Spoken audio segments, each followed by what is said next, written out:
Hello,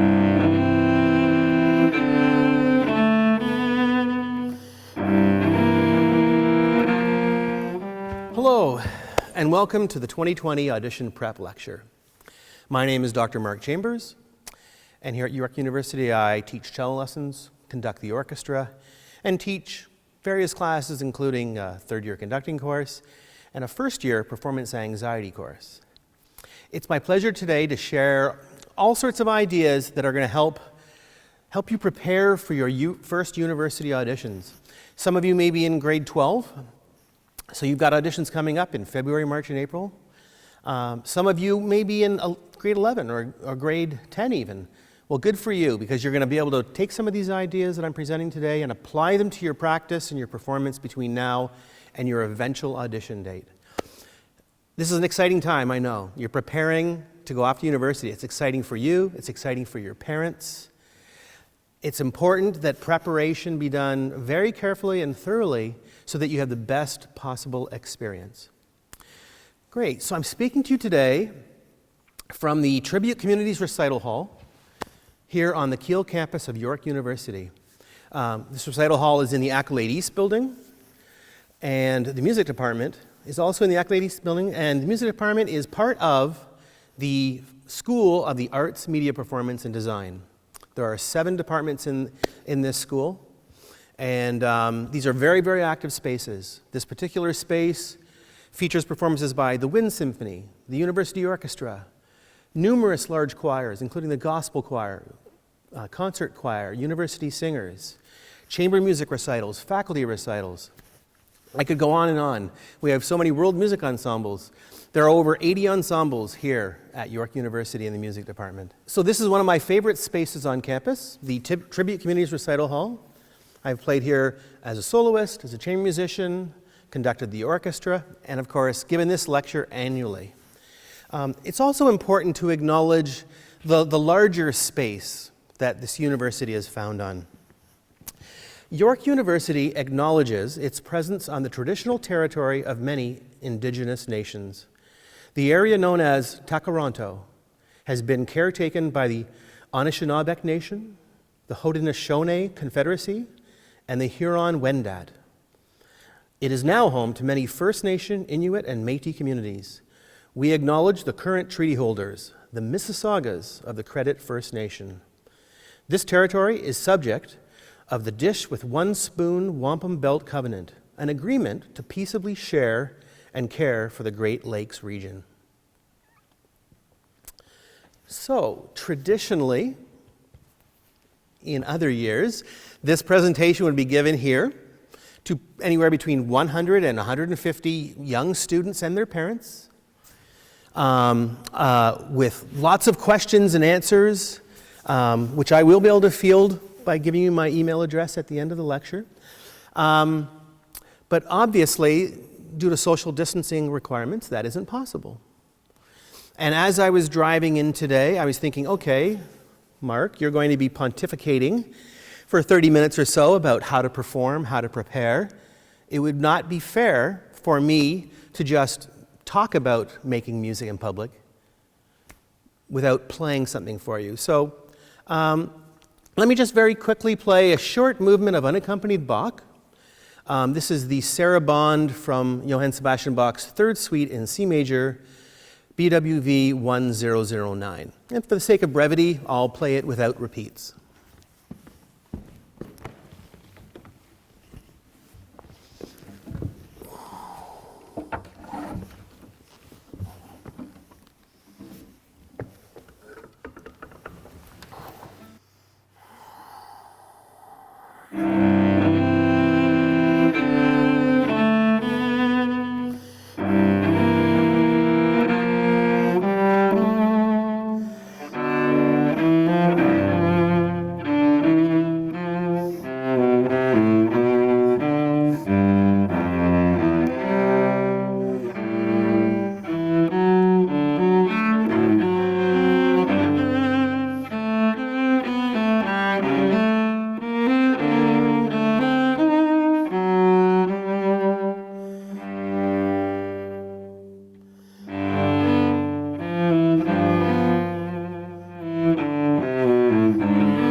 sort of a brief benediction of the space due to the lack of humanity in front of me, but just an offering.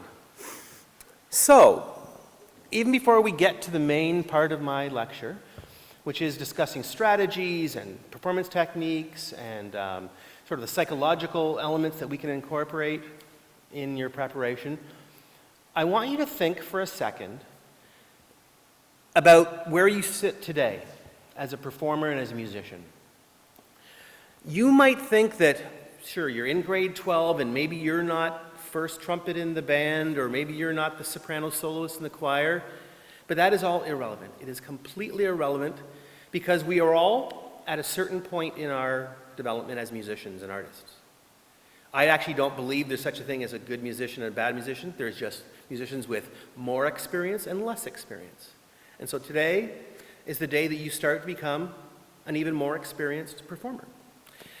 On top of that, you actually already, even though I don't know you, you already have accumulated a huge amount of knowledge.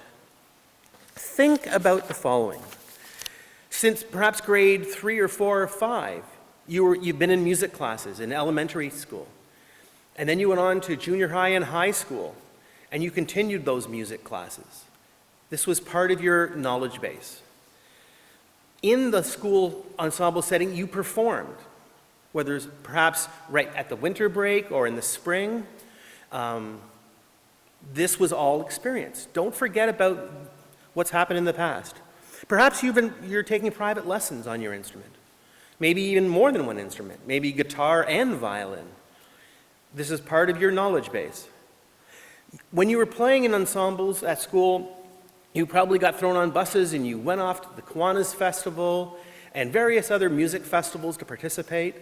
Very exciting. And it's easy just to kind of dismiss that as, oh, well, our ensemble came in third. It doesn't matter. You went on stage, you focused, you delivered your notes. It was a success. Yes? Maybe during the course of your studies in the past, you went off to a music camp. A fantastic experience. Perhaps you even played or sang in a local church or temple, or you went to a senior's home, maybe some community event, but you got up and you performed. Let's not forget about all those Sunday afternoons and evenings when you had to perform for your doting family, for the grandparents that came over. When someone would say, oh, Johnny wants to play his drum set for you. Yeah? This counts too. Maybe you perform for friends. I used to perform for all my friends in high school, and actually, once I realized I wanted to be a performer, I would actually play for the people that weren't so friendly, because I knew they would make me a little bit nervous, and I would have to learn how to deal with that extra bit of excitement. And sometimes they became my friends just because of that. I often played on the street. Perhaps you've played on the street. Yeah? And some of you perhaps have had gigs. You've actually been hired to go to play in a musical or play at a restaurant. Maybe you weren't paid. You're invited to play at a function, but you were a volunteer. That's all very, very beneficial. My point is, you are a performer. Take pride in everything you've done. This next step that you're about to undertake, these first university auditions, is just another performance. And there will be countless more in the future. So the night before you go to your first university audition, think about all those things and realize it doesn't matter where you sit or stand in your choir or band or orchestra. You are a performer and you have something to offer. The important part of reminding yourself about all of these different activities you've done is that they were done, and now is not the time to judge them, but just to acknowledge them as an achievement. Okay? I do mean that sincerely.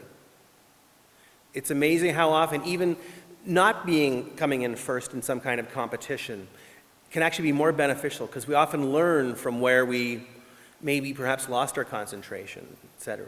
Now let's launch into the part 1 of this lecture.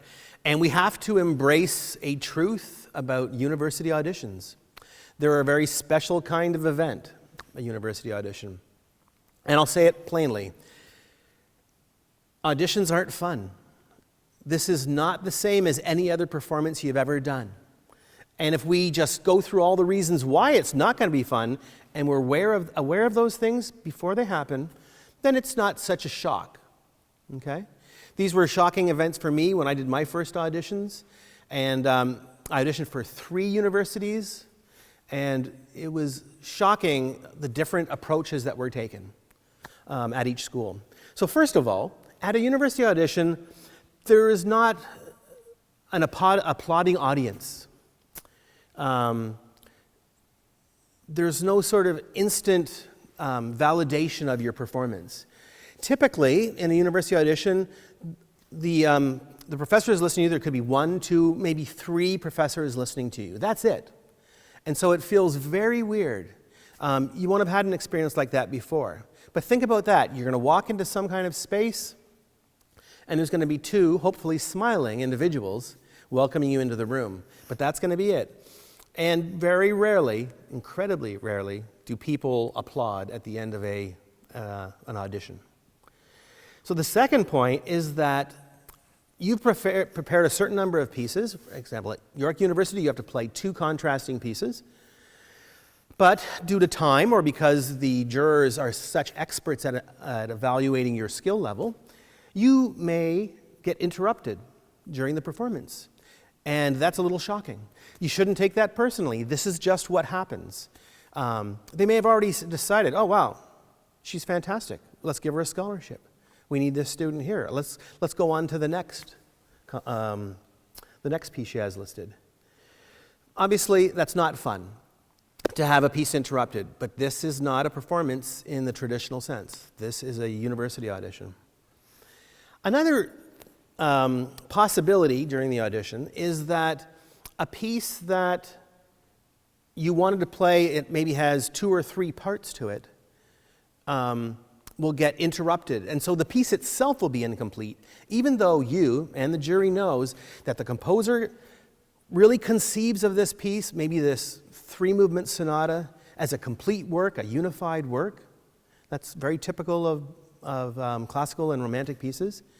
Maybe even you're singing a very short song cycle, but they interrupt it. You don't get to complete the entire series, especially when you've practiced it for months and months and months.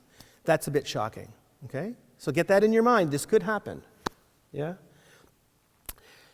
Also, you may finish your performance, and the jurors, because they're teachers and they can't help themselves, they may actually start making suggestions. So don't take that personally. Just accept everything they say with, oh, thank you, that's very interesting. It doesn't mean you ever have to do it at another performance, at another audition.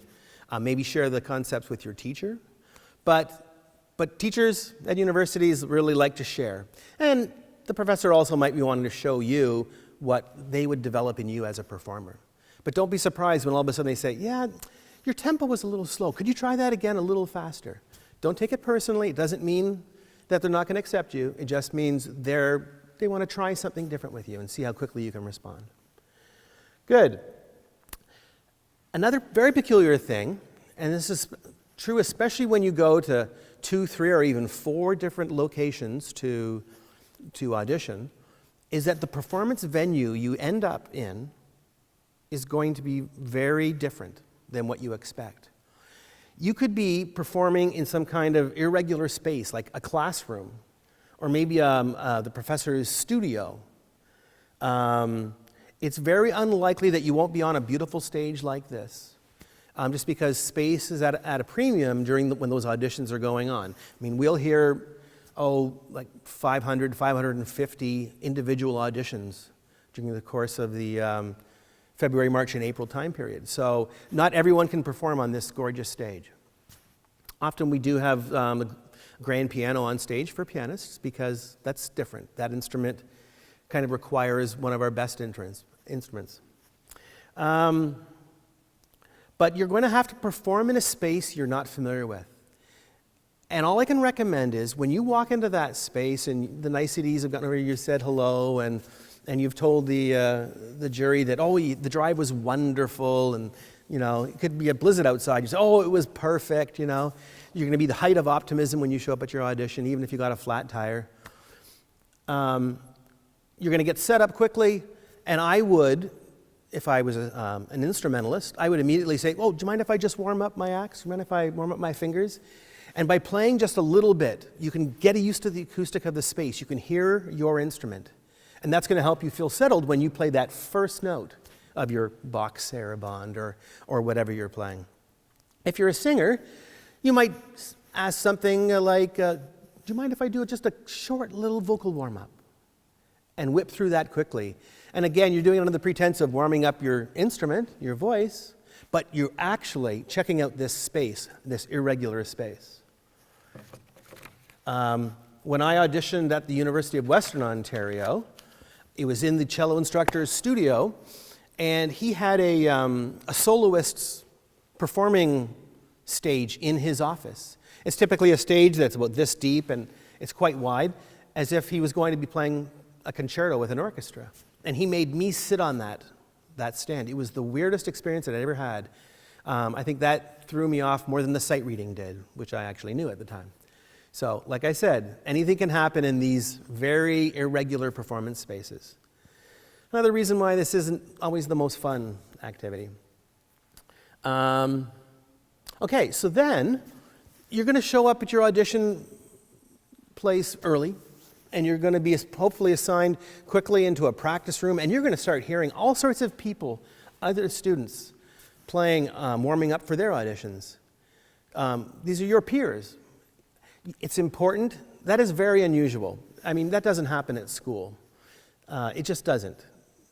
You don't hear one person playing a violin and you're a violinist and thinking, oh my goodness, are they going to take them or me or what? Your mind can just play all these games. This is a very peculiar thing to have to deal with, and probably one of the least fun parts of university auditions. But you need to take the proper perspective on this. These people aren't your competitors. They actually are your potential colleagues for the next 4 or 5 years. You may play with these individuals on gigs in orchestras, in choirs, in clubs throughout the GTA for the next 30 years. These could be your best friends. Actually, you never know. You might even find a future partner practicing that practice room. You don't have to worry about how they're playing right now and how you play. That's completely irrelevant. Just be thrilled that you're in a music building and you're hearing all these wonderful sounds and you're all about to take this incredible journey in the near future. The last point, hopefully it isn't the concern of the students who are auditioning, but there are expenses involved, right? So that's the last thing that isn't fun. Somebody has to pay for your audition. Somebody has to get you there. So the expenses are a minor concern, nothing too serious, but it is something you have to be prepared for, especially as I'm going to recommend you audition at least 3 places. Some people audition at more. Okay? So the expenses are an important issue. So those are all the reasons why a university audition is not fun.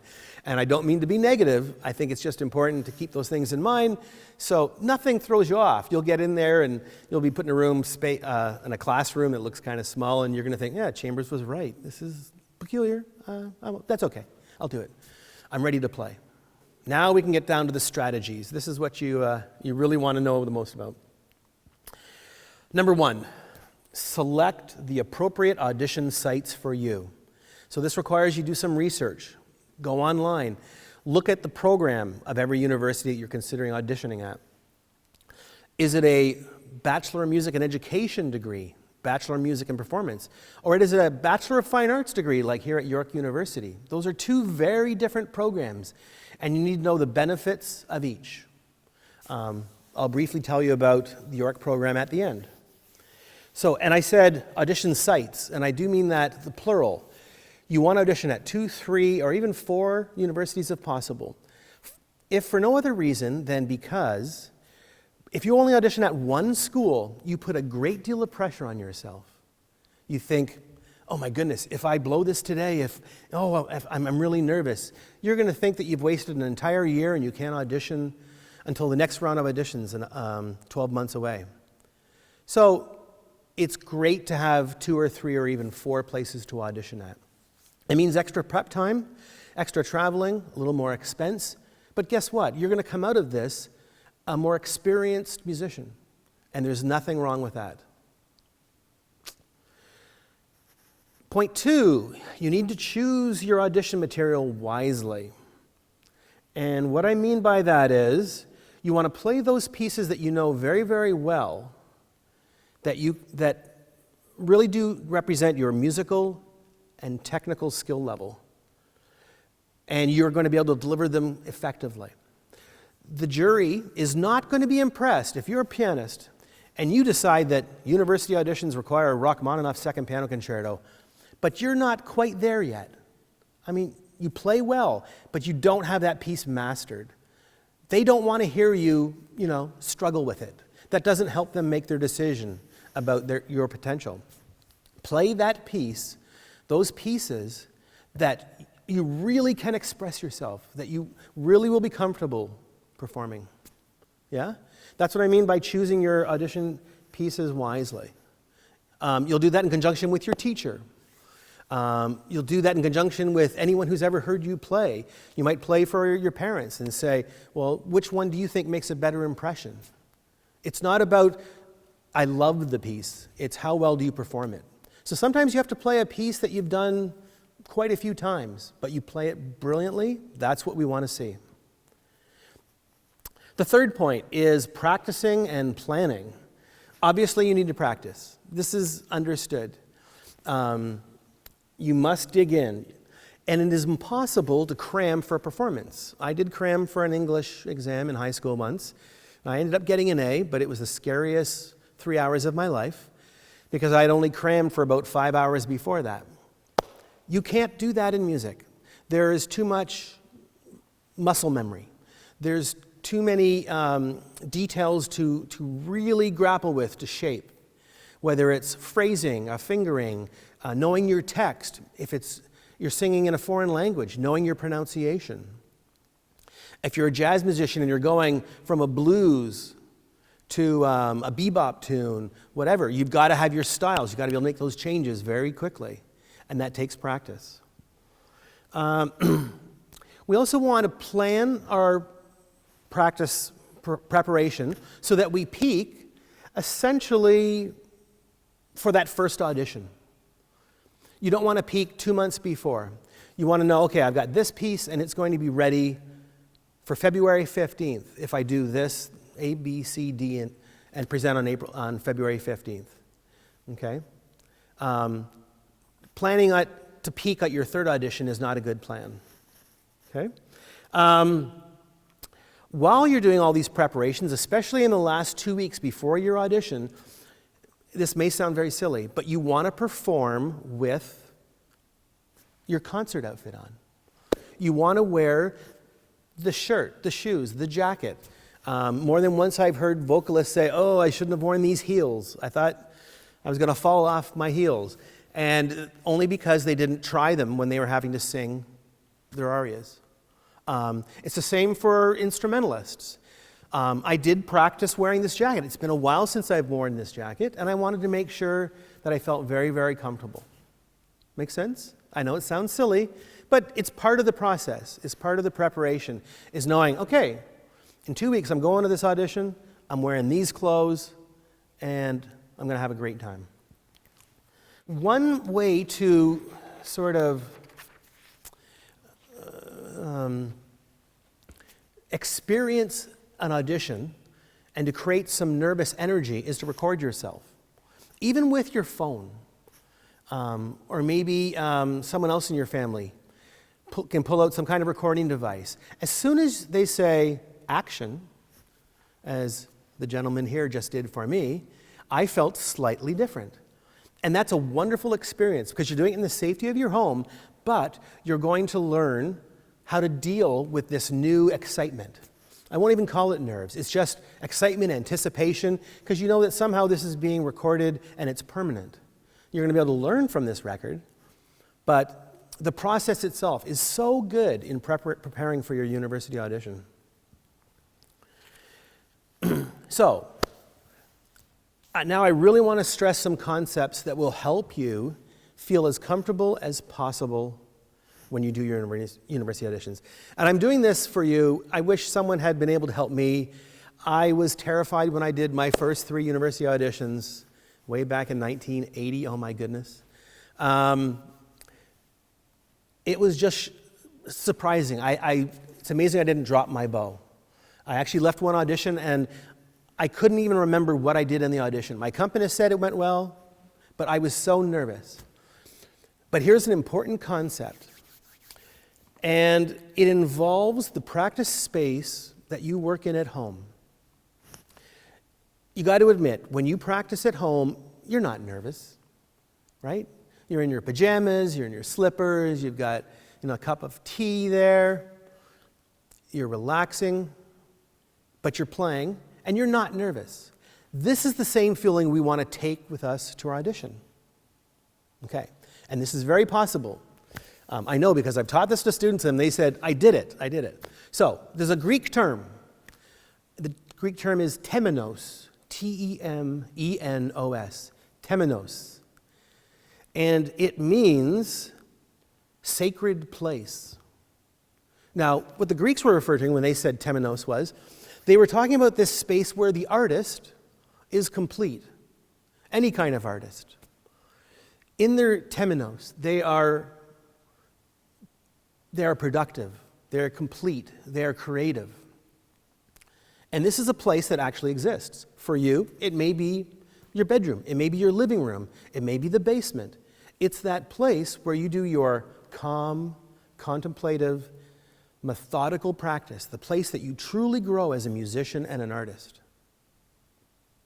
Okay? This is your temenos, your sacred place. Another translation is sacred or a spiritual place. Carl Jung took up this term, but he put a little bit of a twist on it. He called it this place the magic circle. But the concept is the same. The idea is that there is this place where the artist becomes fulfilled and even receives inspiration. Yes? The magic circle. So again, just remind yourself this place exists for you. And it's a space that's, you can imagine as big as you want. It can just be, 6 feet is a common number we talk about these days. 6 feet around you. And if you vividly imagine this magic circle, this temenos, you can actually take that with you into every single audition. I know it sounds a little flaky, but it is an interesting concept. You may have noticed that before I played my Sarabande by Bach, I did this thing with my arms. It may have looked like, oh, the old man is stretching. Oh, isn't that sad? He's old and that's to stretch.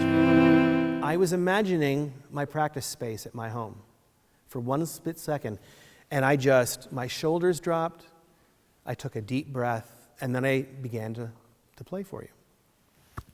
So this is what you do. You can imagine this space the second you get into your audition. You sit down, or you're standing by the piano if you're going to sing. You're sitting at your drum set, or you're standing behind the jazz bass, whatever you're doing. And the first thing you do, as soon as there's a silence between you and the jury, that's when you imagine this space. And you're going to transport yourself into a place where you can truly share. You can make a gift of your music that day to the jury. And I guarantee you, it's going to be a better experience for you. They're going to evaluate you much more fairly. And it's a very interesting process. It's important to remember that your body can't tell the difference between what is imagined vividly in your mind and what is real. I know that right now, if I started to think about my Uncle Jimmy's turkey dinner, Thanksgiving turkey dinner, I would start salivating all over this stage. It was such a vivid memory that it will invoke a physical response. And that's partly what the magic circle is about. I want to give you one other additional sort of approach to this idea of visualization. But we're actually going to apply it to the music you're going to perform. When you go to bed at night, you're going to lie down. Hopefully you're not exhausted, because if you lie down and you're exhausted, you will just fall asleep. But lie down and begin a very, very simple yoga exercise where you bring your attention to your toes. And you tell your toes to relax and to be warm and tingly. And once they are warm and tingly, you move up to the soles of your feet and you instruct that part of your body to be warm and tingly. moving to the tops of your feet, your ankles, continuing that repetition. You're going to relax your body. You're relaxing your shins and your calves, your knees, your legs, your hips.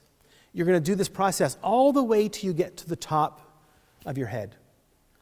If you haven't fallen asleep, unfortunately I often would, out of sheer exhaustion, at that point, that's when you imagine yourself singing or playing your instrument, and this incredible state of relaxation that you've taken your body on will help transport you there on the day. Visualization is an incredibly powerful tool. Many books have been written about this subject, and it's something we discuss in my performance anxiety, strategies for the performing artist here at York. It's a first-year course, probably one of the most important courses, I think. I used to say to students that their large ensemble was their most important course because it involved their theory and their history and their instrument and social skills. But performance anxiety, understanding all those concepts, takes performance to another whole level. So this kind of visualization can be applied not only to just imagining your magic circle, your temenos, but also to the pieces that you're playing. You can do that same exercise from toes to head, and then actually vividly imagine, truly vividly imagine yourself starting from your very first piece, your very first note, and playing all the way through in this perfectly relaxed state. You're doing it all in your mind, and it's a perfect performance because you're just imagining it.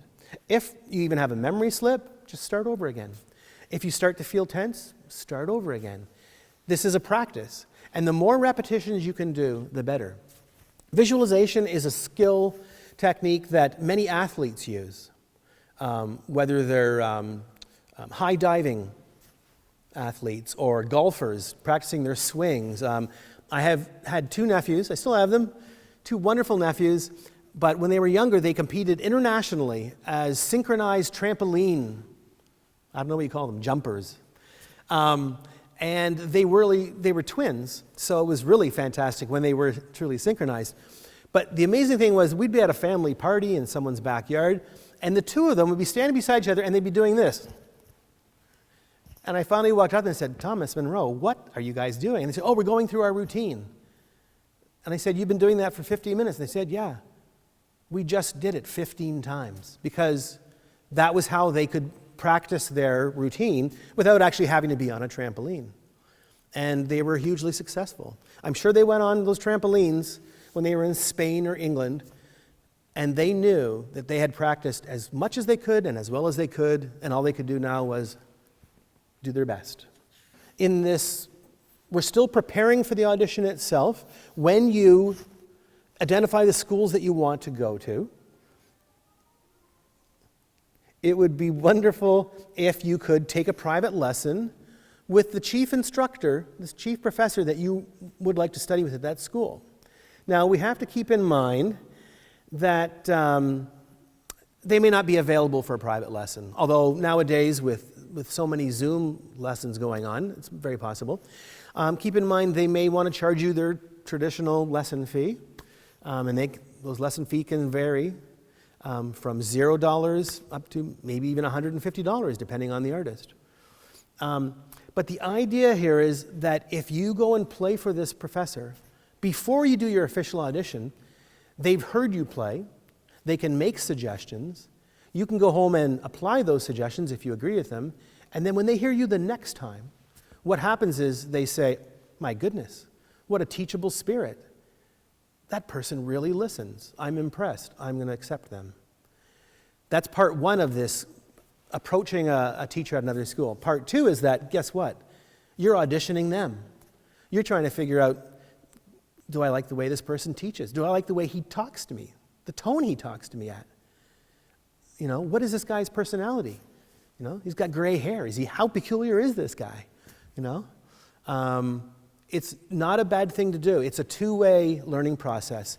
If you can connect with a university professor, I did that for both of my graduate degrees. When I went to the States, it was such an important decision where I did my master's and my doctorate. I decided I got to go and meet these people before I travel all the way here permanently. And it worked out very well because we had established that relationship. Good.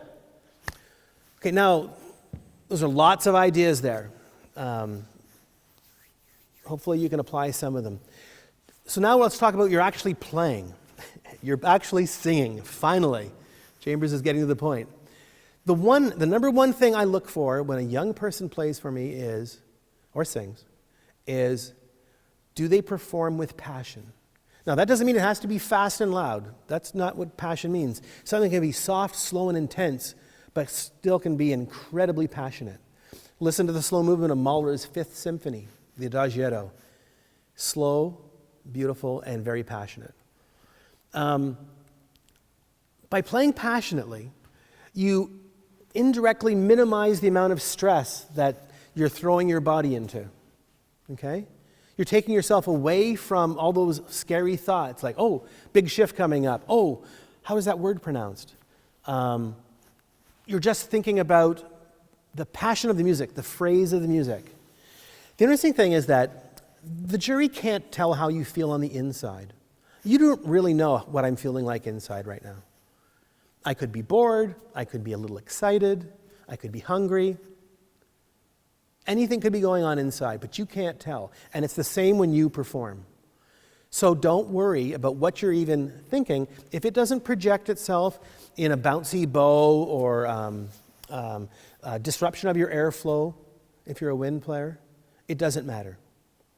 And the truth is, when even I hear those things as a juror, you know what I do? When I can, I stop the performer. And I actually get them to actually play some long bows, maybe even play the most familiar scale they know. I want them to settle down. I want to show them that I want to hear them play in a relaxed way. So, think about it. You're playing passionately. Remember that music is a linear event. It starts here, and you begin, it's in some kind of meter, probably. 99%, but 9% of all music is in a meter.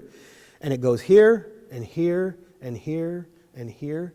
And if you focus upon this point, and this point, and this point, and this note, and this climax, and this decrescendo, you're not thinking about what didn't work in the past. You're not thinking about the hard parts that are coming up. You're thinking about the moment here, the moment here. This is truly living in the present. This is not a bad philosophy. A great book to read is The Power of Now. You should check it out. Now remember that if you play passionately and you give this presentation, remember this is the one part of the audition that you control completely. Okay? This isn't the drive to the audition. This isn't sitting in the practice room waiting a little anxiously for your chance to play. You're singing and you're playing your instrument. This is the important part where you're going to share this gift, okay? But you control it. They don't. They can't do anything to control your playing. Only you can. And all the hard work you've put into this will pay off. Right, the next important point is to exemplify professionalism in your audition. And that sounds serious considering you might be in grade 12 and you're going off to your first university audition. But there are certain things that we want to see, to be honest. It's sort of unspoken elements of the audition. You want to be punctual. We don't want you to be 20 minutes late for your audition. That suggests that maybe you're not taking it seriously. Now, if there are extenuating circumstances, people would understand. But generally, my philosophy is that in music, there's no such thing as showing up on time. You're either early, because you've got to prepare. I mean, I've got to take out my cello, I've got to rosin my bow, I've got to get the Edmund out, I've got to get the strap on there, I've got to set up my music. I can't do that if I'm just on time. The whole thing doesn't work that way. So you're either early or you're late. So that means when you have your audition, and let's say you're coming to York to audition and you actually live in Kingston, you've got to account for the drive, you've got to account for maybe some kind of even car trouble. Allow yourself an extra hour there. You want to have ample practice, warm-up time. There's nothing wrong with that. Believe me, this is a philosophy that pays off in the professional world as well. Very quickly, I'll tell you that once I was conducting a Pops concert at a state park in Kentucky. I was teaching in Kentucky. And I was driving up I-75 nice and early. I got a flat tire. in the mountains of Kentucky. There was no one around, and I had to change the tire, which I did. I was covered in grease, but I got the tire on, and I got to the gig. I had enough time to clean up, pay the orchestra musicians, put my scores in order, because it's a Pop's concert. There was like 23 scores. I never even told anybody that I'd had a flat tire. I told my conducting class the next day because I wanted them to know this is what you do when you're a professional musician. Okay? The other part of being professional is dressing appropriately. Now, I'm not suggesting that you show up wearing a tuxedo or an evening gown. That's not necessary. But it is important to maybe dress in a way that is slightly more formal so that you yourself feel like this is a special event. You're not just going to the mall. You're going to an audition. And that's what I did today. I didn't wear a tuxedo. I also didn't show up in my jeans. I knew that if I put on this jacket, I would feel like, okay, I'm giving a performance today. This is going to be fun. But by dressing appropriately, this shows the auditioners that you're serious about this, that you're not taking it lightly. And that's what we want to know. The last point about the actual audition part, the general facet of the audition, is that you need to accept the results of what happens. You've given your performance, and you have to accept that a certain amount of the audition performance is subjective. When a cello student comes to an audition for me and plays for me, and they play Bach, I know how I like to play Bach, but to be honest, there are dozens and dozens of ways of playing Bach. You can play it in a romantic style, a Baroque style. You can play it with lots of slurs or very few slurs. There's so many variations. The important thing is to play your music your way, and even though it's subjective, accept the fact that this is your presentation. If it's a convincing performance, even if it's different from the adjudicators, it doesn't matter. They'll accept that, and they'll be very pleased that you've done that. Any comments that the juries share with you, you want to pass on to your teacher and see how they feel about those comments as well. So every university has a different set of criteria for their audition process. You want to make sure you keep straight what is required at each school. Some schools require a Canadian work in the audition. Others don't. At York University, the first thing you have to do is you go online and you fill out a supplementary evaluation questionnaire. And so this will tell the music department all about your background. And this is one of the documents we read very carefully before you even play your audition. Because we want to know, is this person interested in music education, music performance, theory, composition, world music, jazz? You know, what instruments do they play? And we want you to list all the instruments you play.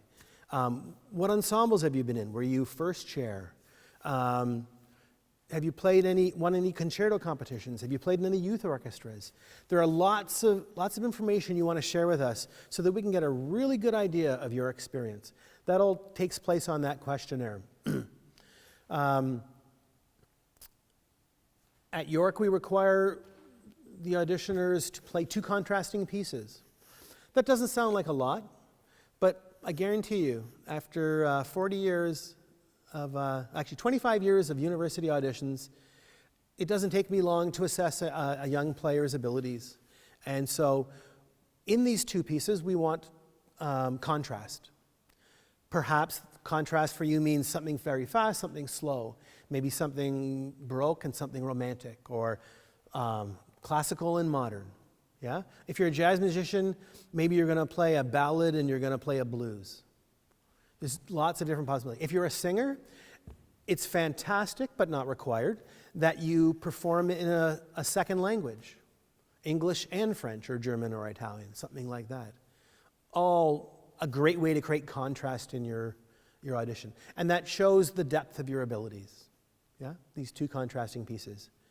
I'll give you my email address at the end, but you can contact me to help you even, we'll talk to the experts and make sure if they feel these are contrasting pieces. So you've done your 2 contrasting pieces and you've had a big sigh of relief.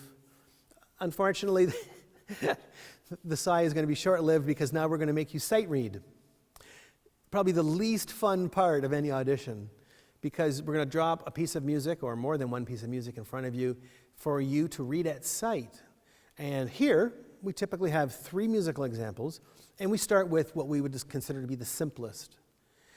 And you sight read that one, and then depending on how it goes, we might move on to number 2. And then if you do well on that, we might go on to sight reading example number 3. And they're typically not very long. But the idea, again, is to see about your background skills. Sight reading is based on your ability to play your scales and your arpeggios, to see spatial relationships between notes, to take in lots of information all at once. The meter, the time signature, the dynamics. Yeah?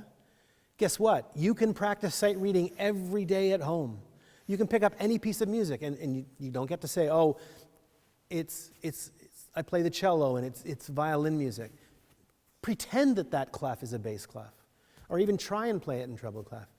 Just practice putting music in front of you, taking about 20 seconds to size up the meter and the key signature in the first few bars, and then go for it. And sight reading is a skill just like any other that you can improve on. The fourth part of the audition at York is an oral evaluation. So we're going to play intervals. We're going to play all sorts of things at the piano. We start off with intervals, melodic and harmonic intervals, and you identify them. We'll play scales, major and the 3 minor scales. In the jazz area, you never know, you might even hear some modes being played at you, and you'll identify those. I often ask a singer, any student, especially the string players, to match pitch for me. I'll say, are you a tenor? Okay, great. I go to the tenor range of the piano and I play a note, and they go, la, la, la. And I just want to see that what you're hearing can be reproduced by your voice. It doesn't have to be pretty. I mean, my goodness, that wasn't pretty. But it helps us see what's going on in your head. If you're concerned about the ear training part of that, the oral examination, today, go to a fantastic website. It's free. It's called musictheory.net. Musictheory.net. And there are lessons that teaches you about intervals and scales, arpeggios, chords. There is one place where it'll play intervals at you. And you guess. You hear an interval, you guess what it is, and it tells you if you're right or wrong. If somebody walks in the room and you don't want them to see your score, that you've got only 2 out of 10, there's a reset button. Hit it fast. No one has to know. But I guarantee you, if you do this every day for 10 or 15 minutes, your oral skills will improve. And that's going to happen probably at every single audition you go to this year. Okay? Musictheory.net. Very effective. Then the last part, you get to sit down, put away your instrument, and we have an interview. And this is when that supplementary questionnaire is so important, because it tells us all about you, and then we want to pursue those ideas a little more and really make sure that you're the right fit for York University. I'll be honest. I've auditioned people and I've said, you're fantastic, but I think you would be better going to this school rather than our program. It doesn't happen often because we have a very diverse program, a very flexible Bachelor of Fine Arts degree. But it does happen. And you're not going to be happy if you're at a school where, it's not the right fit. So in this interview, not only are we going to ask you a few details about your musical experience, but we're also going to ask you about the compositions you performed. If you play a piece by Beethoven, I might ask, I even know something about Beethoven, but I want to find out, have you learned a little bit more about the piece than just the notes? Do you know when the piece was written? Where was he? Was it a piece dedicated to somebody? Actually, every piece Beethoven wrote was dedicated to somebody because they all paid him money to compose. You want to know what century, when specifically these pieces were played. For Beethoven, it may have been an early, middle, or late composition. You want to know things like that. Especially in the jazz field, you want to know something about the composer of that tune. These are standards. You need to know the background. Yeah? So those are the two things we're going to pursue. We're going to talk about your experience and then the pieces you played for us. And then you get to turn the tables on us.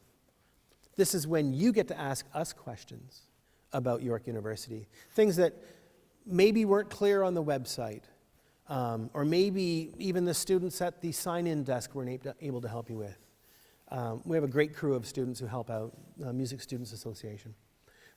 But this is when you get to interview us. This is actually one of my favorite parts of the audition, because then I get to hear you speak about what you care about. Yeah, this is one of the most important parts of the audition.